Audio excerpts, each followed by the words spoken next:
All the attention on the Nunes memo goes back 2 weeks, even more. And there are questions about whether some of that attention, at least on social media, has been coming from real users or whether it's being ginned up artificially.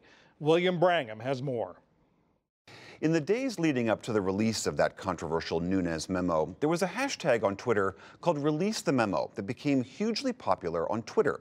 It was used by conservatives and allies of the president who hoped the memo's release would undercut special counsel Robert Mueller's investigation. But a series of recent reports indicate that some of those Twitter accounts promoting Release the Memo were fake, and that some of them were linked to Russian interests. Thomas Rid is at the Johns Hopkins School for Advanced International Studies, and he's been examining how Twitter and other online platforms can be used by these so-called fake bots to spread information online. Welcome back to the NewsHour. Hi. So, as I was describing, this hashtag on Twitter called Release the Memo became hugely popular. Lots of people, real live human beings, were using that hashtag because they wanted the memo to come out. But allegedly, some of these hashtags were being promoted by these bots. Can you explain what we know about these bots and what they might have, how they might have been connected to Russia? So a bot is an automated Twitter account that doesn't have a real human being behind it, but just a program. And indeed, it seems that some automated accounts and some fake real human beings that aren't actually who they pretend to be use the Release the Memo hashtag. A hashtag is a way to make a tweet circulate more. Use that hashtag to give it some lift. But really, it's very difficult to distinguish between these real conservative activists and politicians. Real people. Real people. And fake personas that may be linked to Russian interests. And that is a problem in itself. So explain to me how this would actually work. For those who don't use Twitter or understand the mechanics of it, basically I choose who I want to follow, some 50, 100,000 different voices, and I get messages from those people directly in their Twitter as they tweet out messages. If I don't follow these bots, why do I care what they are saying or not saying? So indeed, a lot of users on Twitter think they don't follow any bots, and they may actually not follow any artificial accounts that are not human, and therefore think that doesn't concern me, this problem. But that's not how this works. For example, imagine you see a tweet, a post on Twitter that has been retweeted or liked thousands, tens of thousands of times.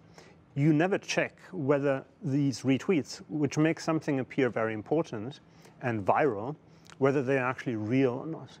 So it's possible to give actual messages, like a hashtag, to give it more lift and more weight through automation and through automated abuse.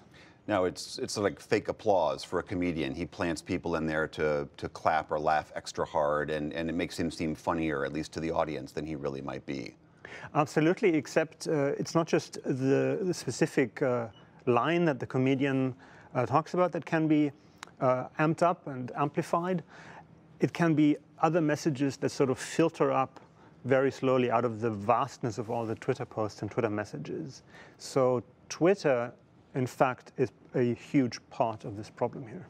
Now, Kellyanne Conway and the White House have said this wasn't about a hashtag on Twitter. This was a vote in the House Intelligence Committee. They're the ones who released this memo.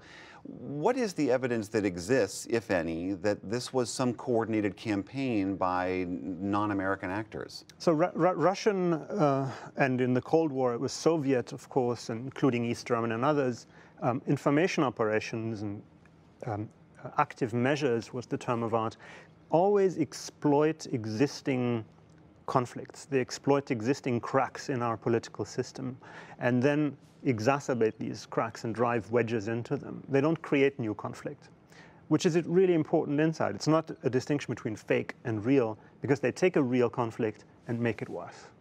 So this was, I understand there was also some question as to whether or not the Black Lives Matter, the Confederate rallies, that those also were objects of attack by these Russian bots. Very much so, but not just bots, just intelligence operators or sometimes contractors. And again, there's a long history. We know from the Cold War that Soviet operators had a long history of exacerbating racial tensions. They would sometimes pose as the Ku Klux Klan, at other times pose as African American activists. There's a long history of this.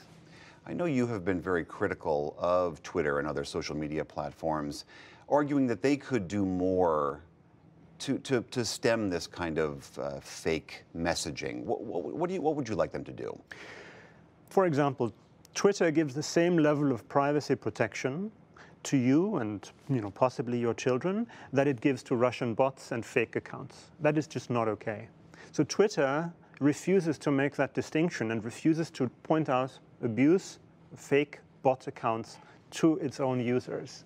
It's impossible to, for example, opt out of bot traffic, to opt out of messages from bots and retweets from bots. And that's something you argue that Twitter could easily do to identify the fake from the real. Absolutely. Technically, that is not a big problem. Indeed, Twitter claims that they can recognize bots automatically, but at the same time, the bots make Twitter appear larger and more engaging than it actually is. Twitter has never made money, and that's a way for them to appear bigger than they actually are.